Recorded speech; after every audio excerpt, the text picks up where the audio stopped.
There was me, that is, Alex, and my three droogs, that is, Pete, Georgie, and Dim.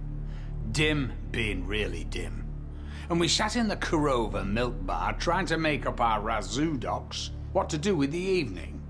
Now, the Kurova milk bar sold Milk Plus Velocet, Synthonesque, or Drencrum, which is what we were drinking. This would sharpen you up and make you ready for a bit of the old ultra-violence. Well, when I made A Clockwork Orange 40 years ago, Alex Delage was a creature of our nightmares. Now, he's all around us. Compared to what's happening today, this movie is really quite tame. So, how has the world changed since my droogies and I put on a real horror show? And what does Clockwork Orange really say about violence in our society? Well, sit back, relax, grab yourself a Moloko Plus, open your glassies, and video a little bit of Horror Show City.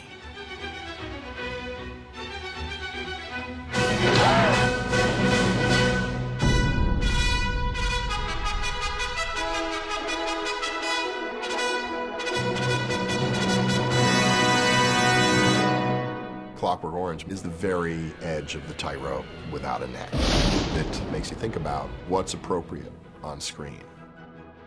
What is the limit? When is it too much?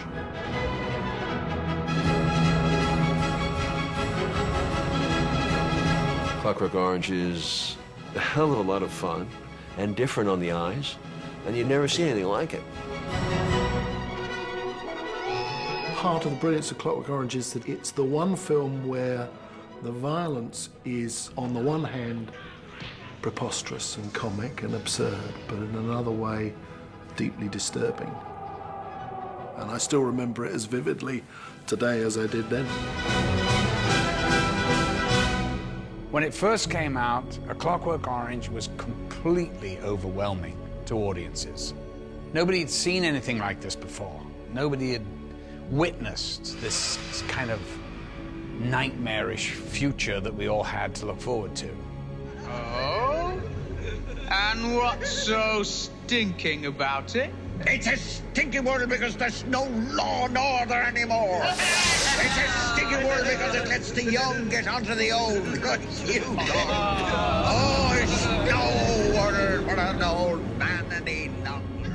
At the time Clockwork Orange was made, Kubrick was pushing the very boundaries of what's seeable, what's watchable, and how real it can seem. I don't think audiences quite knew what to make of it. It was shocking in a way that sort of shocked all of your senses at once because of the crazy juxtapositions of violence and music. It still is possibly the most controversial movie ever made. When the film came out in Britain, there was a moral panic saying the film was utterly unacceptable. Not so much sex in the movies, not so much violence, but bringing them together. The liberal papers were furious because they had been made to care about the central character, who was a rapist and who was a murderer. What we were after now was the old surprise visit. That was a real kick, and good for laughs and lashings of the old ultra-violent. So there was this sort of atmosphere that there was something evil about this film. It's touching a chord with people. It's saying, you know, this could be true. There was a great debate at the time. People would say, this is an ugly film.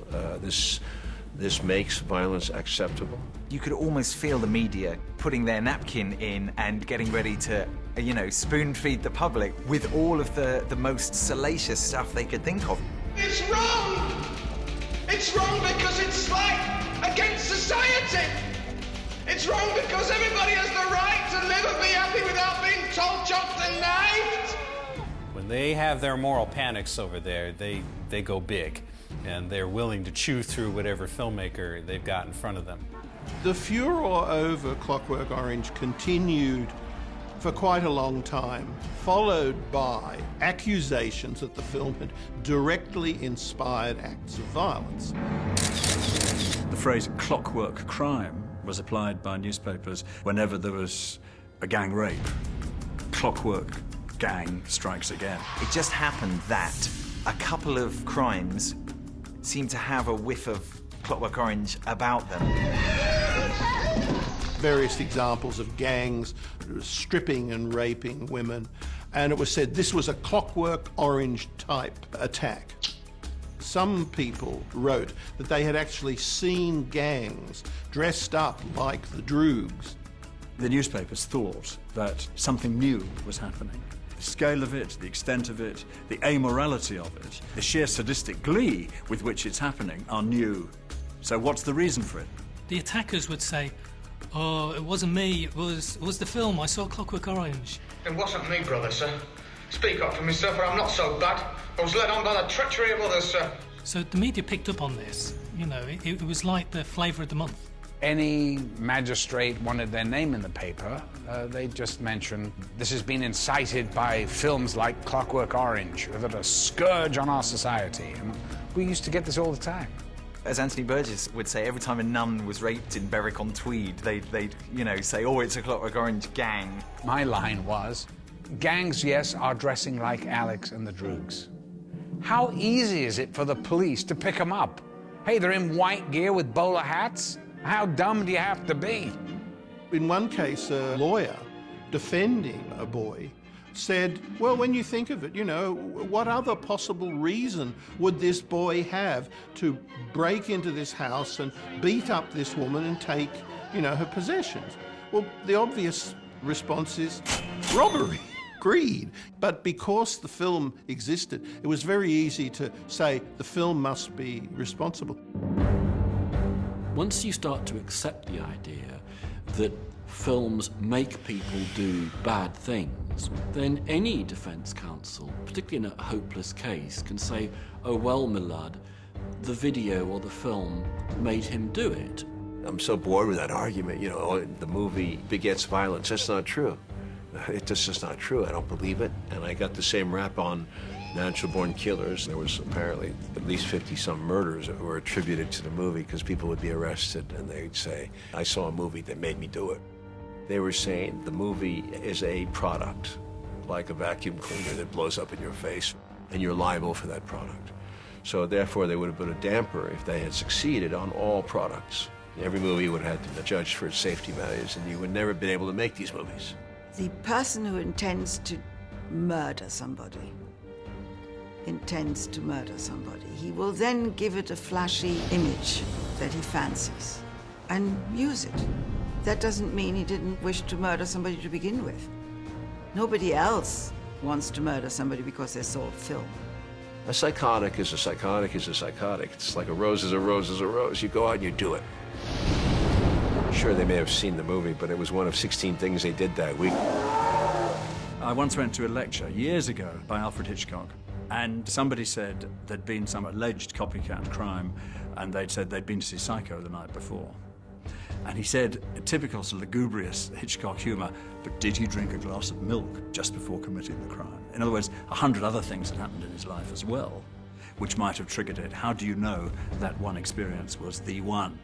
There's been decades of different kinds of social science directed toward this question, panel studies that follow youth from early childhood into middle age, lab experiments, et cetera, et cetera. The punchline appears to me to be this. Psychologists have demonstrated to, I think, anyone's satisfaction that watching a lot of media violence in a concentrated form in a laboratory setting will get you excited.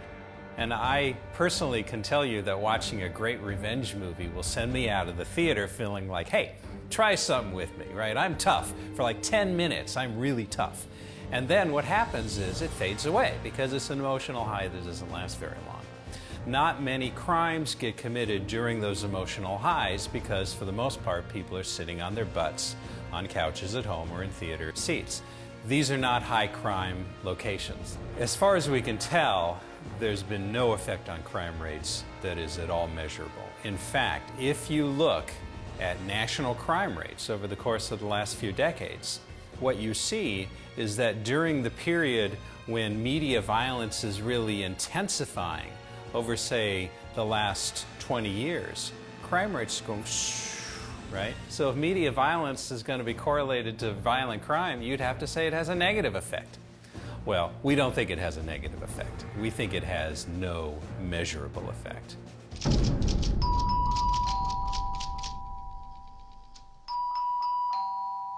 Who on earth could that be?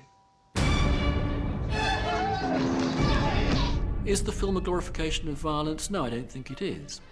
Because the way in which the film presents violence is in a very stylized way.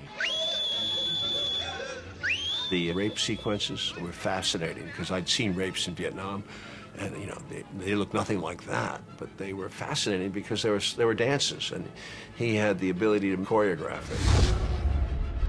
There's kind of ballet elements to so many of the scenes that in any other context you'd think, how shocking. But Kubrick kind of makes it funny, and I don't think he's ever been more playful. You had that smile on your face. You realized what he was doing. He was having fun with it. Should he do it realistically? That's his call. He could have done the film realistically. It would have been as equally powerful, I think, but probably not as talked about or remembered. The violence is many-coloured within the one film. It's balletic, but brutal at the same time. Stanley had stylized the cruelty, but possibly made it more poignant as a result.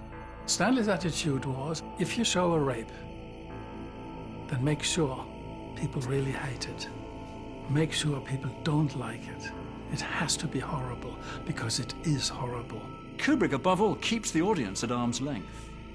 The fact that Kubrick slows down and speeds up the image, these kind of aesthetic tricks are going on, distance you from the violence. It turns it into a kind of aesthetic. It's like a ballet, the relationship with the music, the movements.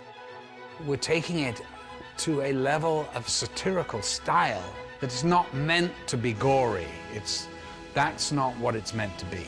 I'll teach you to break into real people's houses, you fucking... It's meant to be playful, like the so-called Catwoman is attacked with a large plastic, phallic piece of sculpture. It's meant to be decorative, artistic, and therefore, in a way, more subversive. It comes in under your barriers.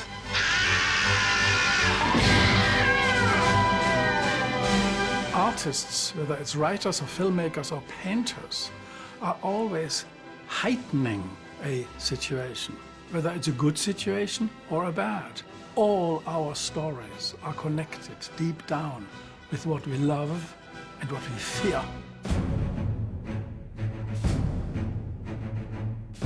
If you look at the history of the world, I mean, goodness knows, there's plenty of violence before Clockwork Orange and plenty of violence afterward, and I don't think Stanley could be blamed at all.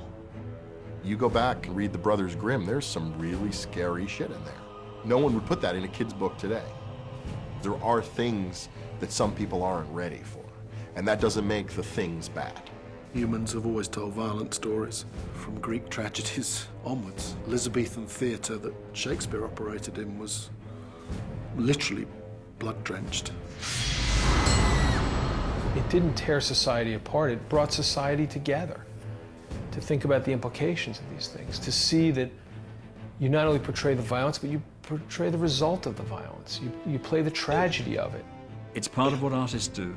They present things, and the more thought-provoking it is, in a way, the better. The more challenging, the better.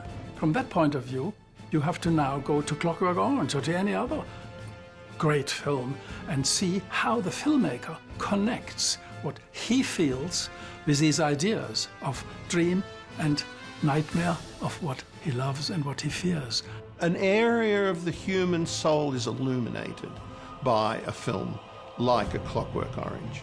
There is that in all of us, that wish, the wish to raise the knife and plunge it, to take up the axe and smash it. We all have that urge somewhere in us. And every time we see a film like this, we think of ourselves, say, well, thank heaven we didn't do that. There's not a child in the world who hasn't enacted a death scene or imagined their head being chopped off or pretended their arm was cut off. There isn't a kid in the world who doesn't play out every violent fantasy you can imagine. And the great achievement of Kubrick is that he shows us what we are, what it is to be human, by showing us what it is to be inhuman. The movie is really about the freedom of man to choose his path in life, whether it be good or bad, and without any interference from the government. The question was, if someone was a criminal, how far had the state a right to go in punishing them? You have a story of a delinquent who's caught, and by various psychological means they try to make him healed, and in the process, of course, destroy the very thing, his humanity, that makes him a person. Kubrick's confronting the notion of the individual and the institution, which is really the question of not only the 20th century, but of this century that we've just embarked upon. Goodness comes from within. Goodness is chosen. When a man cannot choose, he ceases to be a man.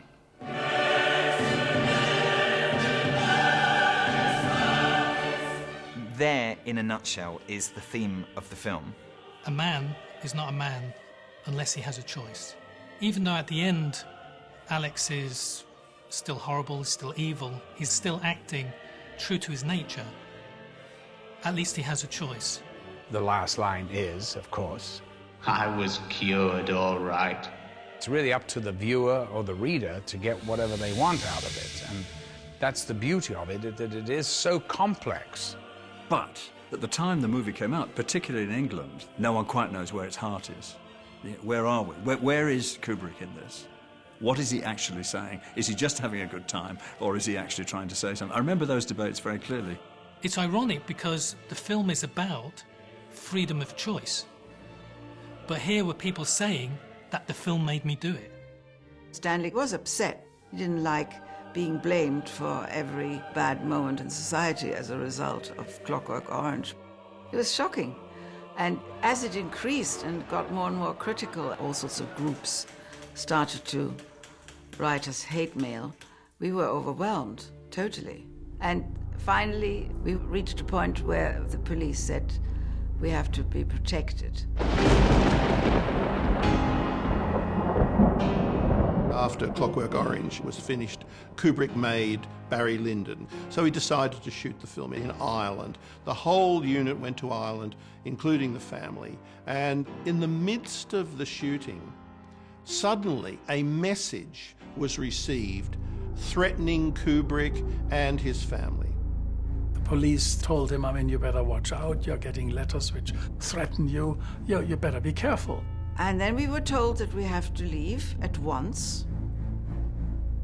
So we did. Boy, did we leave at once. You know, it was really very uncomfortable.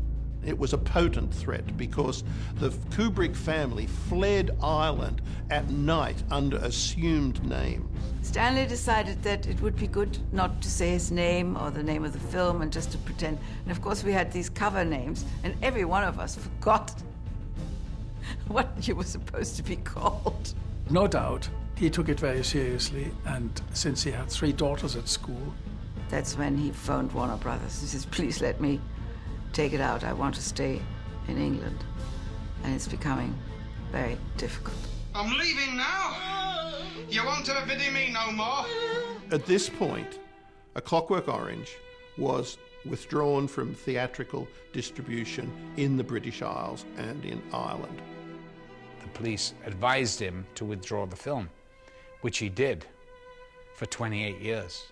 It was very simple. He just adored his family. He adored Christiana, and there was no way he was going to put them at risk if he could help it. It was absolutely understandable to me that he would do that. That must have been heartbreaking for him and infuriating on some level, because it's like you have an 11-year-old screaming at you and you're giving in. Somebody was emotionally and politically immature and they couldn't understand the story for what it was, and they blamed it for things that it wasn't, and you're out. So what misery, as a storyteller. Kubrick was a man who was interested in violence, but he was not himself violent. He was extremely calm, gentle, one might say. The fact is, he was deeply in love with his wife.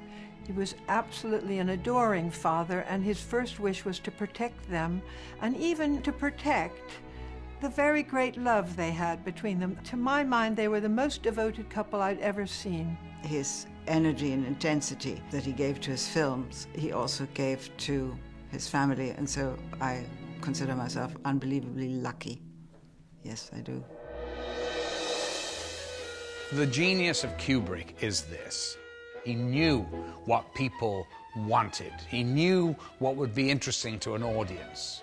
And A Clockwork Orange really is the definition of a cult movie.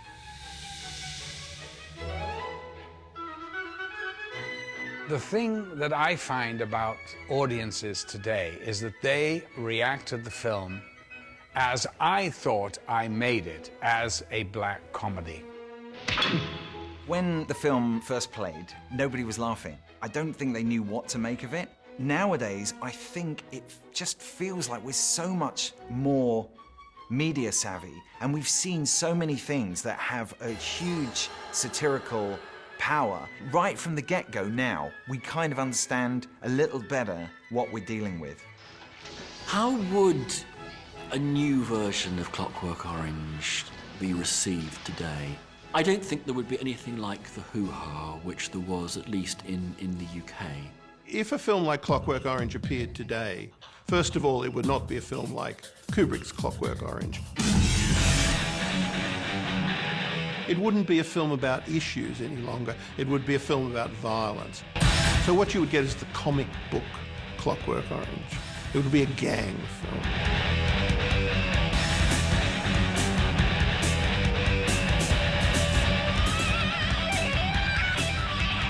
The audience is different. The audience is used to this fast-cutting and very violent movies today. Television is so prevalent with violent acts that it washes over like nothing. A murder is nothing. We are just less shockable. Children grow up very used to seeing gruesome things and have computer games that are unbelievable. Sex and violence are everywhere. It used to be that you had to know where to look. Now it's hard not to look.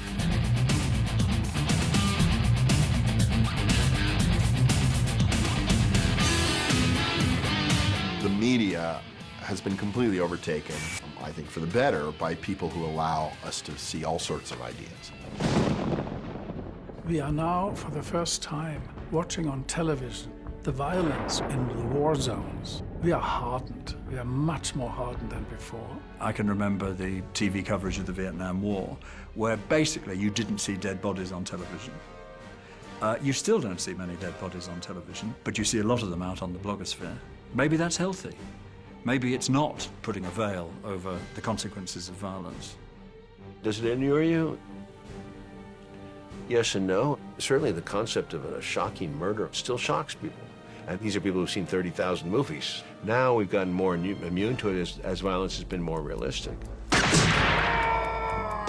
very interesting what's happening in films now, that while young teenagers were so interested in pornography years ago, they're not. They've seen all that. It's boring and kind of icky, and they have to construct their own romantic vision of something. So what do they like? Vampires. It's the Harry Potter generation being introduced to sex via vampires.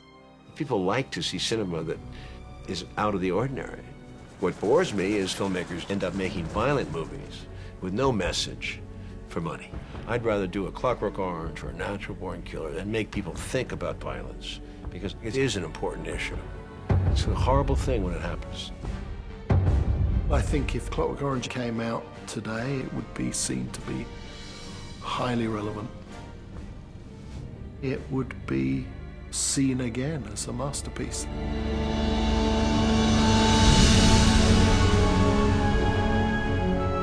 Clockwork Orange is the greatest exploration of violence, its consequences, and society's reaction to it that's ever been made. A Clockwork Orange will always be at the cutting edge of radical filmmaking. It will always be relevant. It will always have something to say. A Clockwork Orange, to me, is like an old friend. It's extraordinary that every generation finds this film and calls it their own.